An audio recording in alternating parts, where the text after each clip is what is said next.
పండు కోపించే ప్రయత్నం చేద్దాం. ఇక్కడ వ్యాపారులు ఉన్నారు. एक बार काट करके कैसा रहता है एक बार काट करके అంటే నిజంగా కూడా చాలా వరకు కూడా పండ్లలో తీపిదనం కావచ్చు, ఆ రుచికరమైన పండు కావచ్చు.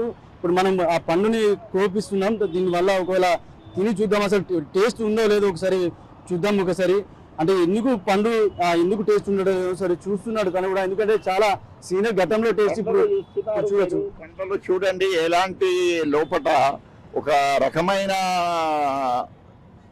ఇట్లా వస్తుంది. పండు అంటే ఇట్లా ఉండాలా, ఇది లోపల ఒక రకమైన బూజు మాదిరి తయారై ఈ పండ్లు 2 రోజుల్లో 3 రోజుల కంటే ఎక్కువ ఉండడం లేదు. మరి తీపిదనం కూడా లేదు. దీనితో చాలా హానికరంగా ఉంది ప్రజలకు. ప్రభుత్వం స్పందించి ఇలాంటివి అమ్మకూడదని వ్యాపారస్తులకు హెచ్చరించాలి. రైట్, ఇది చూడొచ్చు. ఈ పండులో వీళ్ళు చెప్తున్నారంటే ఇక్కడ సంబంధించిన ప్రజలు వాళ్ళు చాలా అంటే వాళ్ళ పాతకాలంలో పండ్లు ఇట్లా ఉండేది, ఇప్పుడు ఎట్లా ఉండే చెప్తున్నారు. దీనికి సంబంధించి ఈ పండులో ఇట్లా బూజు పదార్థం ఏదైతే ఇట్లా కనబడుతుందో ఇట్లా ఉండొద్దు. నీట్గా పండు కోస్తే కనుక నీట్గా ఉండేటట్టు ఉండాలని చెప్తున్నారు. ముఖ్యంగా కెమికల్స్ కావచ్చు, చాలా రకాలుగా ముందు పండించే పంటలకి కెమికల్స్ లేకపోతే వివిధ రసాయనాలు వాడడం వల్ల పండు టేస్ట్ ఉండడం లేదు.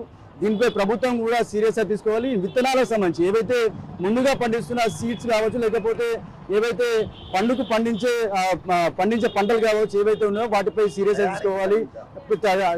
ఏవైతే పంట కూడా సమయానికి పండించాలని చెప్పి ప్రజలు కోరుతున్నారు. ఇది ఇక్కడ పరిస్థితి. కెమెరా సందీప్తో రాజేష్ బిగ్ టీవీ నిజామాబాద్.